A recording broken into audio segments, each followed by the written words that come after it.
Good morning, good day, and welcome to today's session. Thank you for attending. In terms of housekeeping, please feel free to drop your questions in the Q&A and our team will take them in the backend. Additionally, please note that the session is being recorded and will be shared with you after it. All right. Starting with a brief introduction, myself, Walmir Khan, CNS Cybersecurity Consultant, and Yere Waringa, KnowBe4 Security Evangelists, we will be addressing a critical forgotten factor in the information security, followed by a demo by Hisham Alami. All right, cool. So,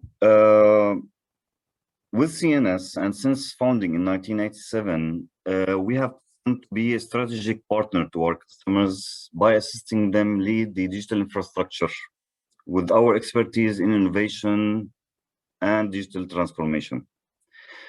Since then, CNS has expanded its presence covering UAE, Oman, Kuwait, and in the near future, we will be having presence in Saudi Arabia. Okay.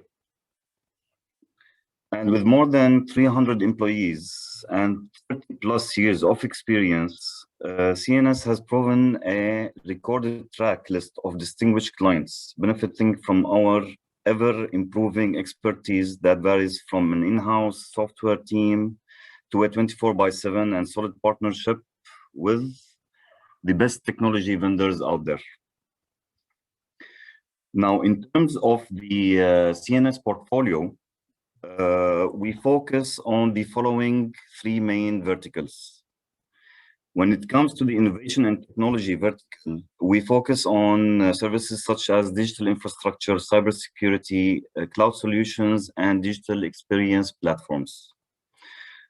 On the services vertical, we do have our offerings starting from service delivery, managed services, and up to IT outsourcing.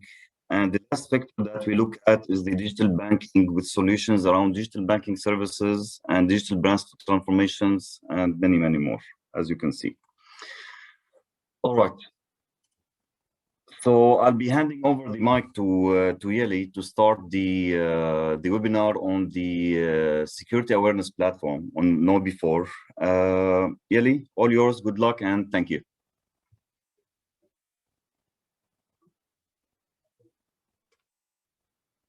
Okay, there we go.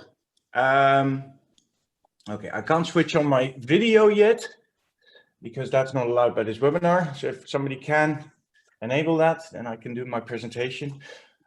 Working on same it. goes for, yep, same goes for screen sharing, if you will allow me. And here we go. All yours. Okay, I'll share my screen. There we go.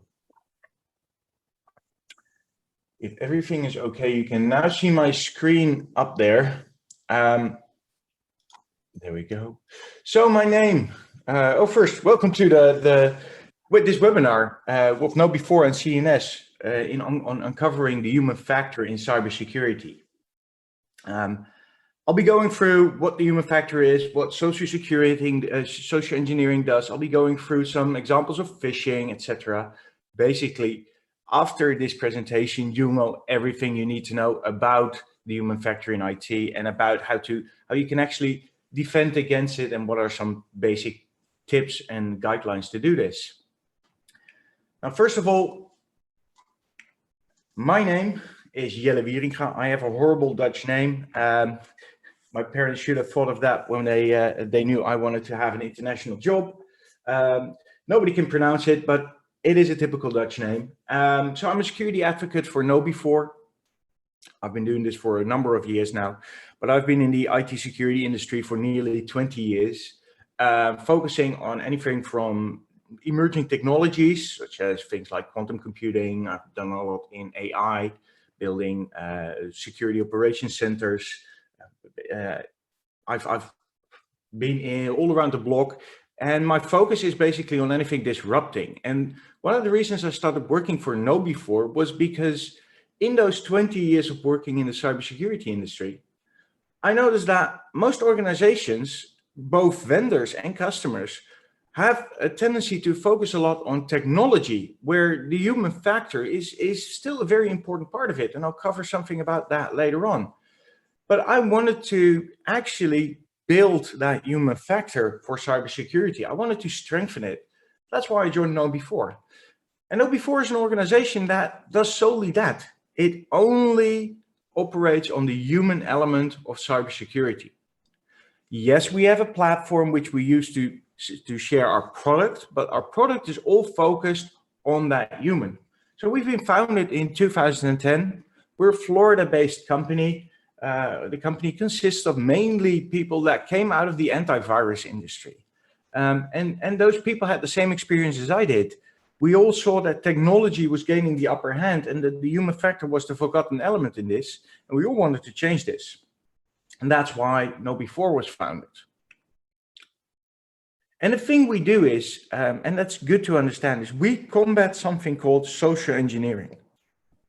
Now, social engineering is the act of exploiting human weaknesses to gain access to personal information in protected systems. Simply put, what a social engineer does, he uses hacking techniques to attack you, the person behind the computer. Instead of the firewall or instead of the email gateway, he goes after the thing that's easily manipulated, people.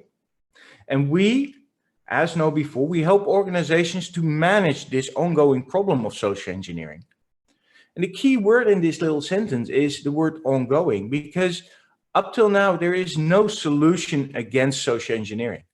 There is no technology, no technique that you can use that takes away social engineering. So the only thing you can do is to enable your employees to make smarter security decisions. And we do this by training the employees to recognize threats out of there on the internet, social engineering threats, to know how to actually combat those threats.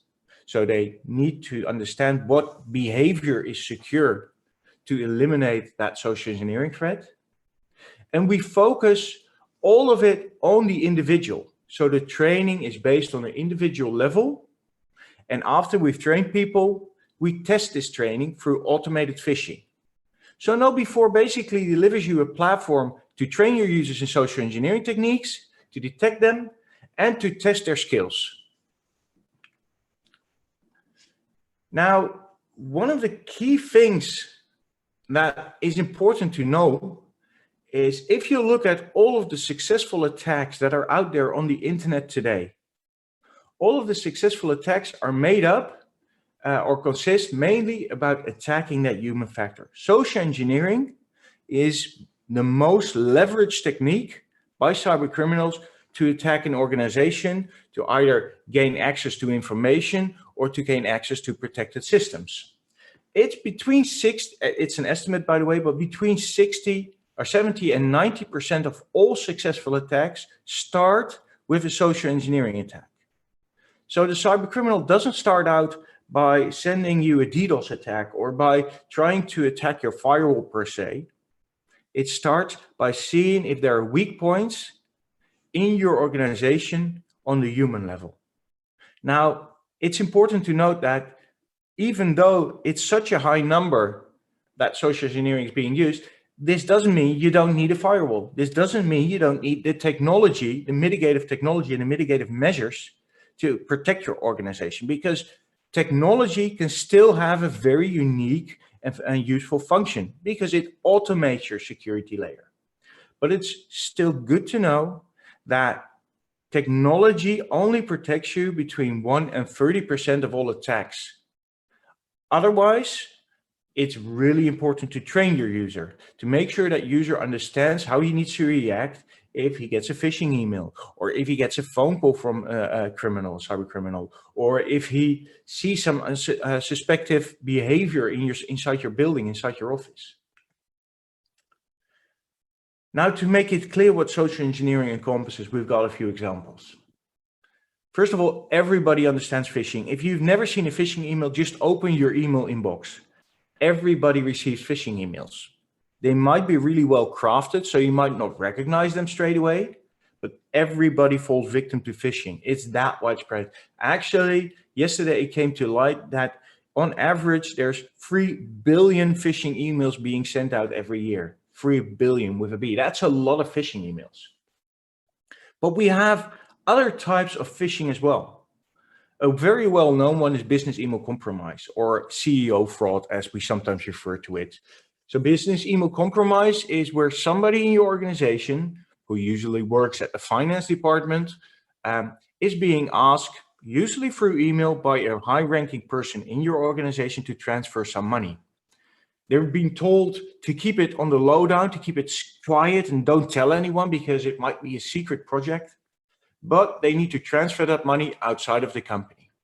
And the funny thing is, if I tell it to you like I'm doing now, most people are like, well, I won't fall for that. It's too easy to see through, too easy to understand. But business email compromise is still one of the largest social engineering attacks out there and one of the most successful ones. It actually makes companies lose vast amounts of money today. We also have smishing, which is basically phishing through a mobile phone or SMS or things like WhatsApp Messenger or Facebook or LinkedIn Messenger. Actually, LinkedIn today is the social platform that social engineers use to go and phish and manipulate people. And the reason for it being is we share all of our information on those platforms. Just think about how much information people share on Facebook or how much information people share on LinkedIn. Free information that's openly available to social engineers. And we think that by sharing that information, for instance, on LinkedIn, we can get a job in return. And that might be true, but also always remember that that information can be used against you as well. A third arm of social engineering is phishing with a V, and the V stands for voice, so voice phishing. Voice phishing is either being done by a bot, so it's automated, where you get a automated robotic voice on the phone. In the US, a lot of banks still use that, and they ask you to verify if it's really you, for instance, by typing in your PIN code. Well, guess what? Never type in your PIN code. Never tell anybody your PIN code. But another thing, what we see over here in the Middle East and we see in Europe is the Microsoft support scam, where you get a call allegedly by Microsoft, the Microsoft support team, telling you there's something wrong with your computer. This is actually a very successful form of social engineering if you look at the consumers out there. So what these bad guys target is people at home who don't have a lot of computer knowledge, who don't understand computers too well, and they tell them, look, your computer is broken, I'll help you fix it. They try to wire transfer some money, make it look like a mistake, ask you to wire transfer some money back, etc. It's a really intricate scam they've developed. If you want to look up more on it, it's definitely worth the read on the internet. There's plenty of articles on it because it really is a really big danger for consumers today. And lastly, it's the physical realm. A lot of people, when we talk about security awareness training, the thing we as KnowBe4 do, think about security awareness training as something digital, teaching you against phishing or smishing or vishing.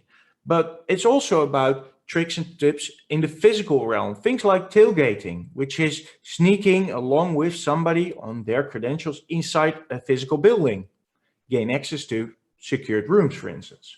Or evil twinning, where you have a rogue Wi-Fi network, a fake Wi-Fi network with the same name as a real Wi-Fi network, which tries to intercept communications. That sort of thing happens as well. So it's important that if you do security awareness training, you focus on both the digital and the physical aspects of it. Now, in order to know how you can actually detect social engineering, you need to understand how it works. Well, in basic, it's really simple. What social engineers try to do is they try to manipulate your emotions. They try to go after your prime emotions if they can. Things like greed, fear, self-interest. There's a lot of scams out there where they offer, for instance, a free prize if you react with a little bit of information to a phishing email. They send you a phishing email telling you can win a free iPhone if only you fill out a web form. Well, that's something a lot of people like to do. Or we have the example of what we call the Nigerian prince scam, where somebody sends you a phishing email telling you they have a friend or a relative that's very wealthy, but he needs to get that money outside of the country because the government is onto him. So if you're willing to accept that money and then send it along, you can keep a small amount of that money. Well, everybody likes free cash, right? Free money. So that greed factor helps social engineers to manipulate you directly. But another good example, for instance, is self-interest. Self-interest is when you see something about a diet program, an email you receive telling you, look, we have a new way to lose weight.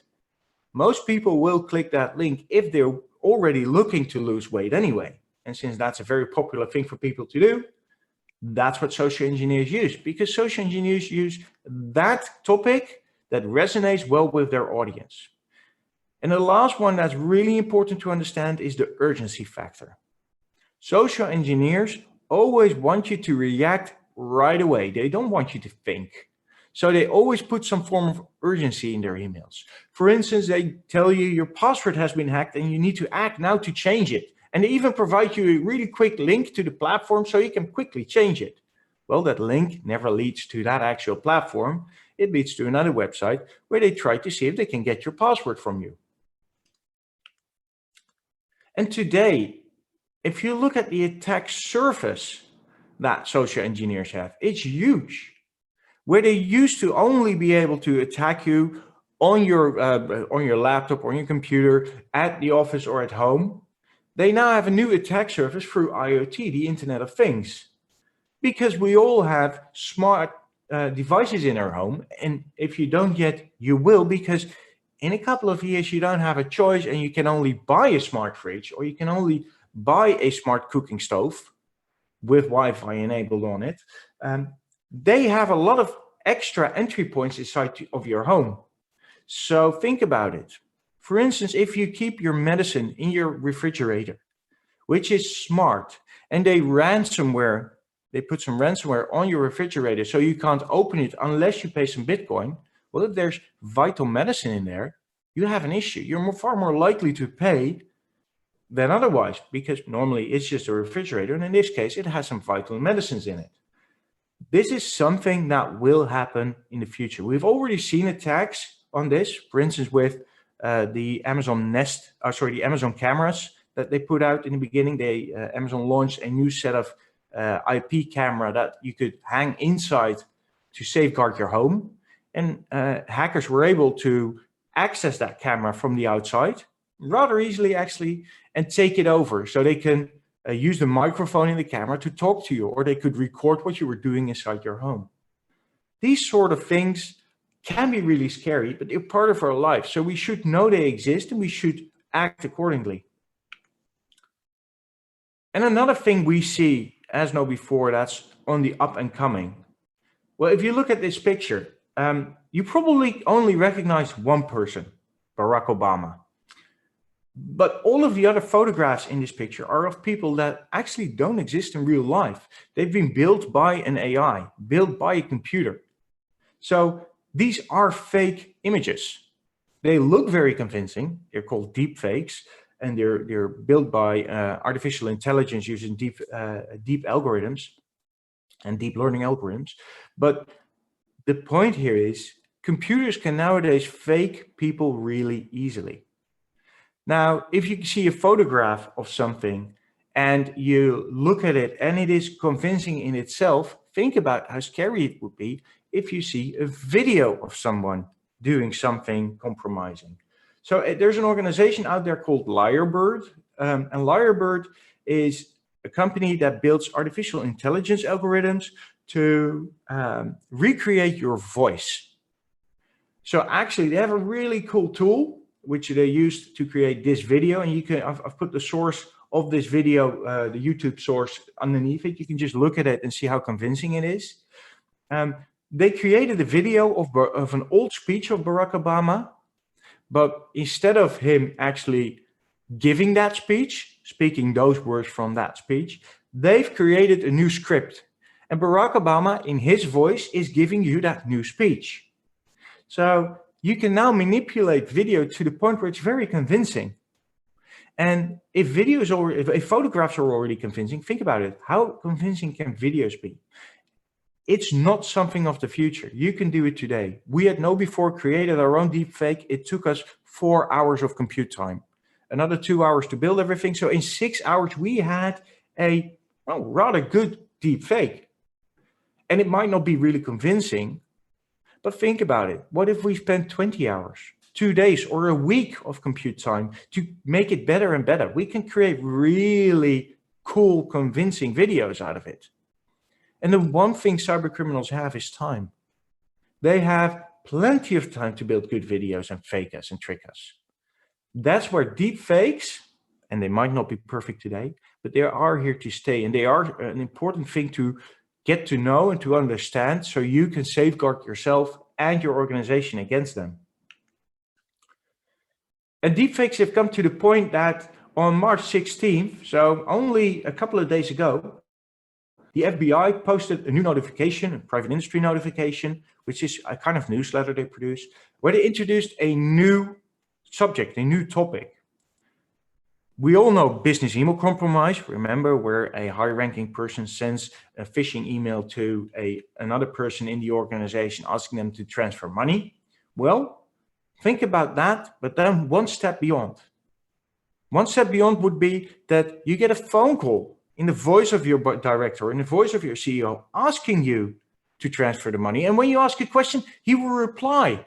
But it's not your CEO. It's actually a bot, a robot on the other end of an automated machine on the other end of the phone that does this. We are getting to the point that this technology is accessible to cyber criminals. Therefore, the FBI has given it a new name. It's called business identity compromise. Basically, it tells you it's synthetic content that's being used for a BEC attack. This is not future anymore. It's here now and it's here to stay. So can't we solve this all with some good technology? Well, no, unfortunately not. And the reason for it is very simple.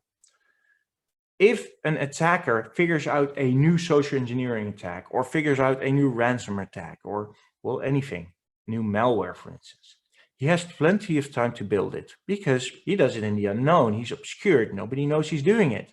When he sends it out, we only have a short time to react and build our defenses. Well, building defenses, building good technology takes time. It actually takes between 2 months and 40 years to build good, solid defenses. Think about ransomware. When ransomware was introduced into the wild, it took a good 2.5 years for the first anti-ransomware technology to come into the market. So what did the bad guys do? Well, they took 15 minutes and changed their code. And unfortunately, that ransomware defense that we built was no longer useful. So we'll always lose the battle against the cyber attacker. That's why technology will never safeguard you from social engineering, because it's too easy for them to change their techniques. And it's very hard for us to build defenses. So what does a social engineer effectively do? Well, there's a person called Daniel Kahneman who wrote a book called Thinking Fast and Slow. If you haven't read the book, it's great. It's a great book about manipulating people. So understanding how people can be manipulated, basically how social engineering works.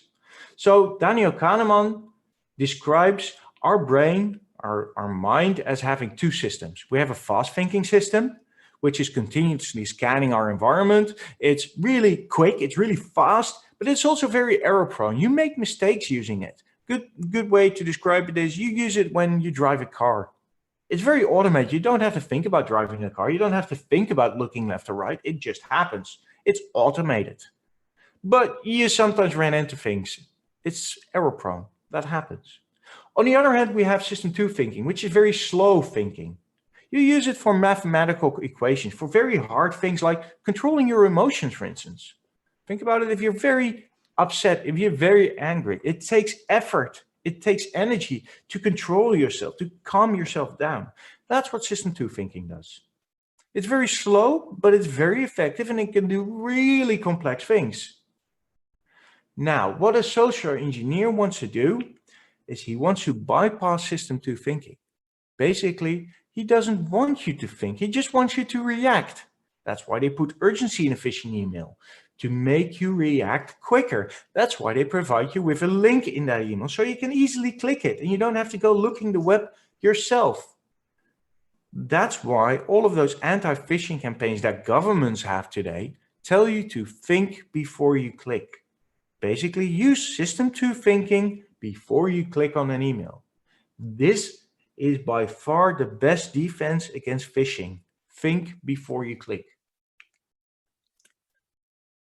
Now, COVID-19, the pandemic that's affecting all of us, was a very good topic for cyber criminals.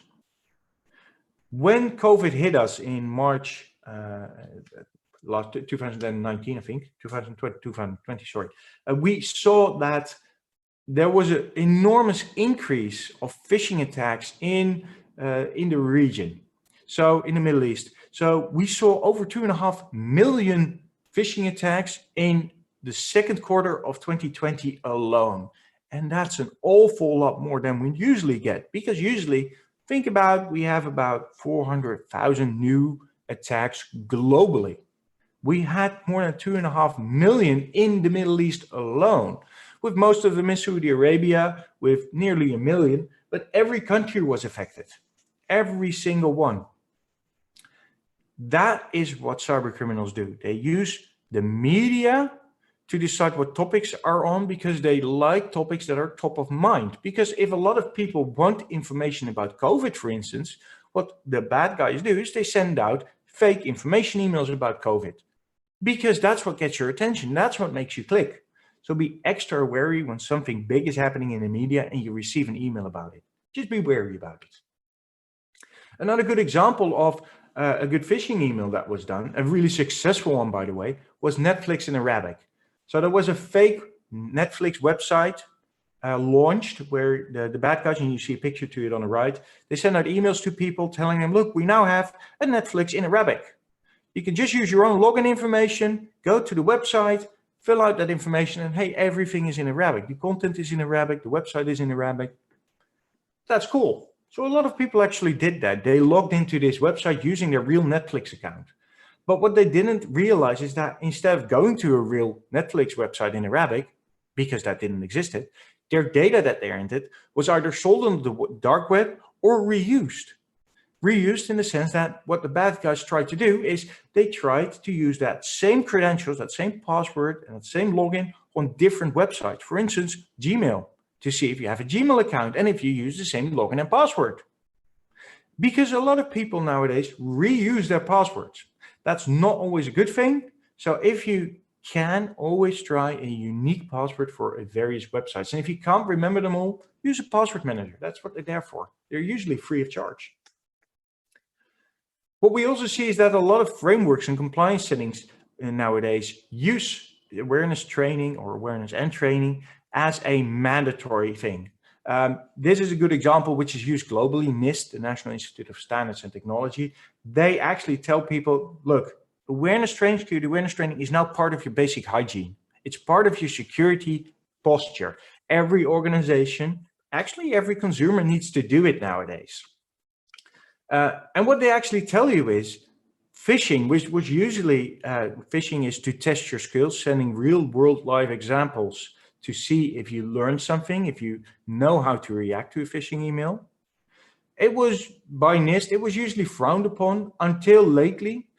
What they tell you now is, please do go phish your users. Send them real live examples that are multidimensional. So basically send multiple different phishing examples to your users. See if you can actually trick them.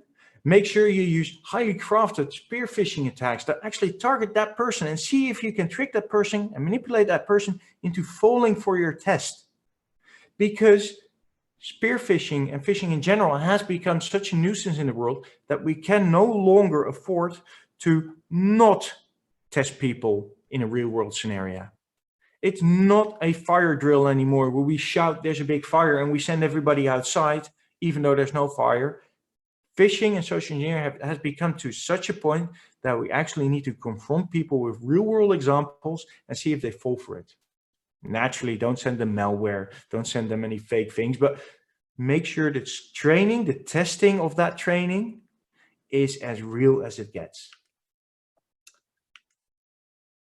So what a lot of companies do nowadays is they stick their people in a classroom, put a trainer in front of it, and give them information, feed them huge amounts of information. And we call that traditional security awareness training. And while it still works to some extent, it's not perfect. It's not new school security awareness training. New school security awareness training is done differently. The reason for this is because if you teach them by just sticking them in a classroom, there's one thing that happens. You feed them information and you hope that that information will lead to action, will lead to secure behavior. And that's not so. It's been proven that's not the case. Because you can feed people information, but that doesn't mean they will actually use it. If you do want people to use the information you give them and use it more wisely, there's a couple of things you need to keep in mind. We call it the three realities of security awareness. The first one is, just because somebody might be aware of something doesn't mean they care. So if I tell you something which you don't care about, you're more likely to forget it or not use it in real life. So make sure that the training actually is contextual and relevant for the user. The second one is, we call it, if you try to work against human nature, you will fail. Meaning, training needs to be done in such a way that it's effective to that individual. A good example is, we have a cloud platform at KnowBe4 which we use to provide our training through. Now, cloud is usually sometimes a difficult topic, because where does your data stay? Well, we have data centers that are protected. We use GDPR, etc. We have European data centers for that, to make sure that data isn't leaked or isn't going to the US. But the reason we have a cloud platform is because it allows people to be trained everywhere, on every device, and at any time they choose. So we give the power of training to the end user. They decide when they want to do the training. If they're in the commute on the bus home or on the metro or on the train home every day, why not use that time to look at a small video and be trained there? Or we have Netflix-like shows in our platform, Netflix-like content that focus on the storyline and on the fun element. You can view that on your couch at home, sitting in front of your TV. You can introduce your family to it because it's a storyline. It's really a story about the actors. So it's fun to watch. And the third one you have to watch out for is focus on the right goal. It's not about them getting a good grade for the exam you give them after the training. It really is about how they act in real life. It's about what they do, not so much as what they know. So focus on secure behavior in the end. Reward that secure behavior. If you do these three things and make sure you encompass them in your training campaigns, there's a real good chance that you'll be successful at it. Then there's also a small thing about the content themselves. Do not overfeed your employees. Don't overfeed people. Don't smash more information than they can handle. Nudge them in the right direction through small little tidbits of information. A good example of that is this social engineering red flags infographic, in which we give you 22 social engineering indicators. How can you spot that an email is a phishing email? People can just print this out. You can put it on the wall as a poster. You can send it through email so they just have it as a cheat sheet. It's a small tidbit of information that they can use. If you would like to have this infographic, please let CNS or myself know. We're more than happy to share it with you. Contact me on LinkedIn if you will, and I'll be happy to send it. Now, to round it up, there's a couple of things you need to know. First of all, if you want a successful training campaign, do a baseline test first. A baseline test is there to look at where are the weak spots of your organization. And if you know the weak spots, you can put more effort into them. So you're not spending money on training that people don't need. If somebody is already very familiar with phishing, you might want to start with phishing, voice phishing, or you might want to start with BEC and teach them everything about that.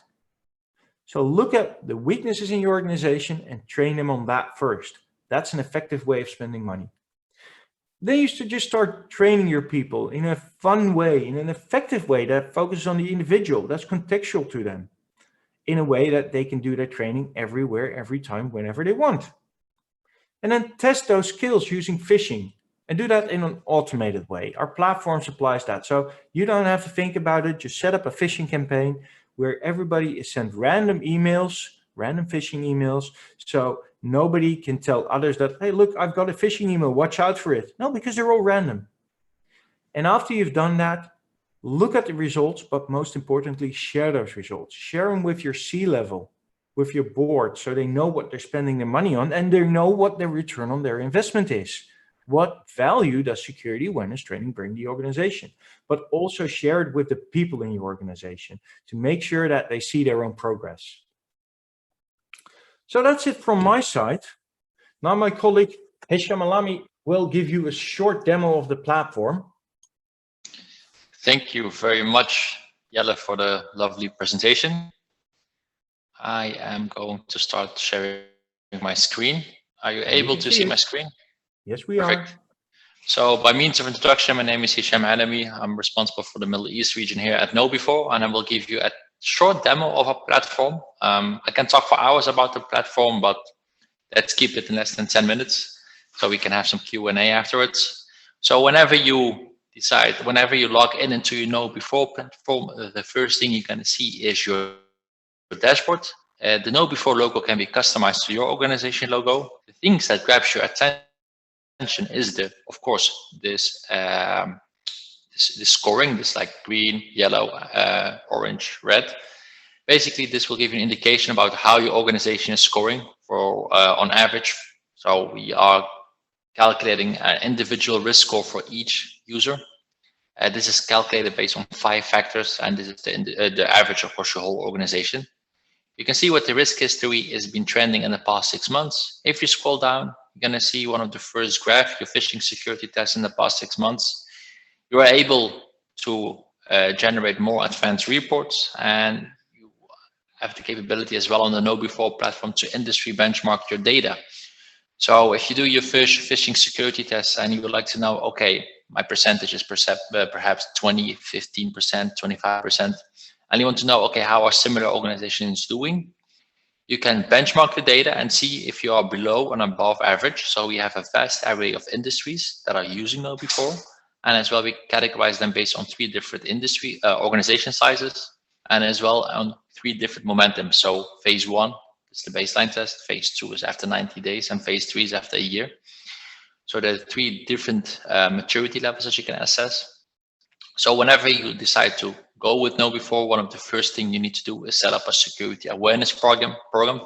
This can be challenging. To set something up, you will need to have something maybe for the management to show what you're doing, or for the auditors. So we have something called ASAP. ASAP will ask you 15 questions, which will take you 5 minutes to answer, and it will roll out a complete program for you, task by task, what is needed to be done in the first 6 weeks to set up a security awareness program. It will also show this in a calendar overview for the first 6 weeks. And as well, you can download this as a full program on an executive summary, which you can later show or highlight or forward it to the management.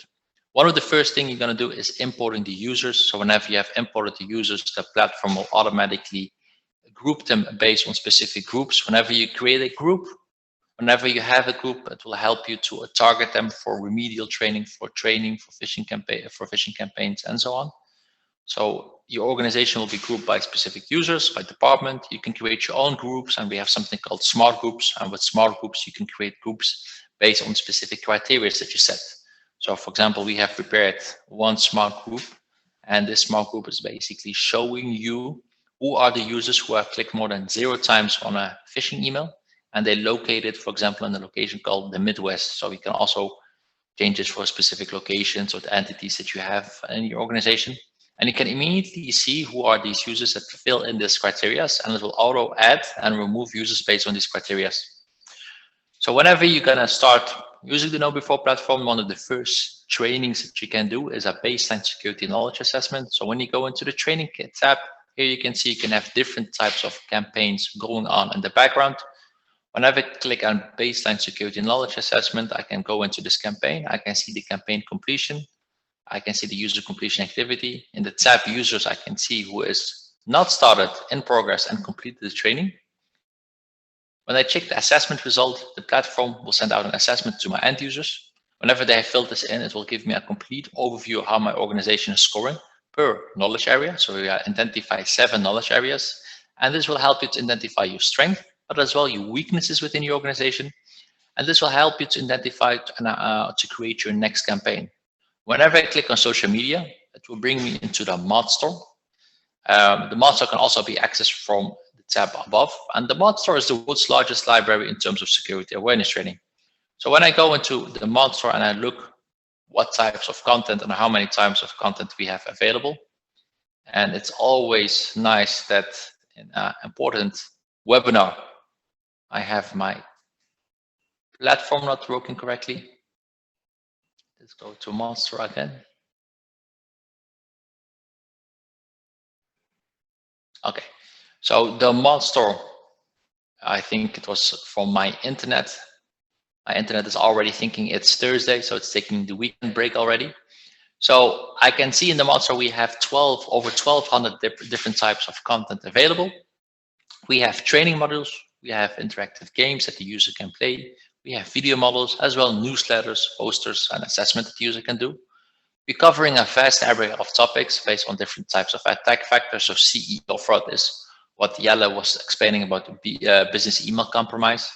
So we train the users about that attack. But we also have ransomware, phishing, spear phishing. Next to that, we also provide compliance training. So think about GDPR and PCI. We have HR trainings focused on ethics, harassment, visitor management, occupational safety, personal security, and so on. And we're also covering popular topics. We provide our trainings in many languages, including Arabic. So in Arabic, of the 1,200 types of content, we have 212 available. These are translated in Arabic, and the videos, some of them are subtitled, otherwise they're spoken in Arabic. And we also have targeted training. So one of the most important things with giving training, you want to send out relevant training for the specific role. So there's no need to send out compliance or financial training to somebody that works at the reception. So we have segmented by specific roles. So for executive and leaders, for developers, for frequent travelers. So here you can shop and review the trainings. You can add them into the library. Whenever you add them to the library later on, you can find them more easily to create a training campaign. Some of the content you can rebrand, so you can change the first and the last slide of the training content and have them also like within your coloring. And you can also upload your own content if you have anything created. So think about any MP4 video or SCORM video that you have, training model that you have created in the past. You can use KnowBe4 as an LMS. Creating a training campaign can take less than 30 seconds. You give it a campaign name, you give it a start date, you can give it a specific duration, relevant duration, or no end date. You can decide what content you want to add. So you can basically click whenever you have added them to the library. You can change the order that the user needs to do it. You can enable content survey. So we will ask feedback from the user. What did they think about the training that they received? Throughout the platform, you will always see a question mark. So if you do not know what a specific functionality can do, you can hover over it and it will explain you what that entails. You can enroll all the users or specific groups. So for example, only for the accounting, if you want to do financial trainings, or for the HR. Furthermore, you can enable automatic enrollment for new users. So new users who join the organization automatically will be enrolled. And you can add as well specific notifications like a welcome, a reminder, and a campaign completion. These notifications can be sent to the user or the manager or the admin, or to the user and the manager. So think about that. If a user does not finish the training, the manager will get a reminder from all the users who have not finished the training to, let's say, to speak to the reps that did not finish the training. The user will be guided into the training environment, our LMS environment. He immediately can see which training a specific user needs to do. So they can see the training progress. As we are security awareness training platform and phishing simulation, we show the users what are the phishing test results and the risk score. If you want to deactivate this, it is possible. When you go into training, the user can see which training he or she needs to do. If the training is available in multiple languages, they can change it and do it in the language they prefer. Whenever they finish the training, they can download a certificate. You can upload your own one and it can be customized. As well, the complete training environment can be customized. So you can add your organization logo, you can change the coloring and so on. Within the Know Before platform, you can as well run a phishing campaign. So you will have automated calls made to the users trying to phish them. One of the templates that we have and that we've seen an increase here in the region, what's happening in real life, is the Microsoft template, what Jelle was explaining more about. So the user will receive a call and telling that it's an important call. The Microsoft Windows license key is expired, and they need to enter a specific number or employee number, or in this case, a phone number, to receive the license key.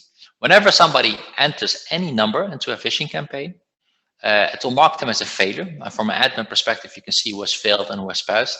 And you can set up remedial training for the user who has failed. Last but not least, you can organize as well phishing campaigns. You can have multiple campaigns going on in the background. You can immediately see what is your phish-prone percentage. So what is the percentage of the people that have been clicking on these emails? Any campaign that you have going or have finished, you can see what was and what is the phish-prone percentage. What are the failures in the first 8 hours? Failures by day and as well by IP location. We give you a more detailed overview in the user section, so you can see who has opened the email, who has clicked on the email, who has even opened an attachment, or let's say even worse, enter data. We also have a reporting tool. It's called the Phish Alert button. So if somebody reports an email by using the Phish Alert button, the fish hook, it will mark them as a pass, and the user will get a message that they have reported a simulated phishing attack initiated by the company. Of course, this can be customized, so you can change this to Arabic or change your company into your organization name. So in this case, you can change to CNS, for example. When we go back into campaigns, you can check the email templates, so you can easily create your own ones, but this is not something that I don't think that you want to spend time on that. So we have over 8,000 different templates available, covering a vast area of topics. So of course, COVID is the most common used one. So if you look at the COVID templates, it has been evolving. So the first one is working from home, then about like safety measures, and now we're seeing an increase about the vaccine. So we have a template called the COVID-19 Book a Vaccine template. So as an admin, you can preview the template. You can also see the red flags. So what is giving it away as a phishing email. So as an admin, you can see it, and the user can also see it if they have failed this test. If you say that this doesn't look realistic, you can click on the template and you can edit it. Yeah, what you see is what you get editor. So you can change the sender email address, you can change the subject, you can change the complete body of the email, you can add the logo, you can change the coloring, you can change the body of the email. You can set up which landing page will be sent and which landing domain. And whenever you click on save, it will automatically be saved. So we're not only having COVID-related phishing emails, we also have something called the reported phishes of the week. So these are the emails that are being used by the bad persons as we're speaking. So this is something that changes every week. We have the security hints and tips. We have them based on specific industries. So for example, from healthcare, government, real estate industry, social networking, and we have over 120 available in Arabic. Setting up a phishing campaign can take less than 1 minute. You can give it a campaign name, decide who will be phished. You can decide, okay, what is the frequency? So at the beginning of the year, you can set a monthly phishing campaign for the rest of the year. You can define your time zone. This will be done automatically when you set up the platform, as well the business days. So if you're working from Sunday till Thursday from 9 till 5 or from 8 till 3 or whatever time, you can also easily change it for the Ramadan hours, what is coming up, inshallah. So we will have shorter working days, so you can also change this. You can choose from which template categories the emails are going to be sent. So let's say you want to have a monthly email being sent by one of the templates from the reported phishes of the week. You can decide the full random email to each user. You can decide which difficulty rating they will receive. If you want to override which landing page they will be receiving, and as well, if somebody failed, they will be added to a group called clickers. You click on create campaign and automatically your monthly phishing campaign has been set up for the rest of the year. And last but not least, you have the reports. You can generate reports and review them. So this was in a really fast-paced Know Before platform. Demo of the platform.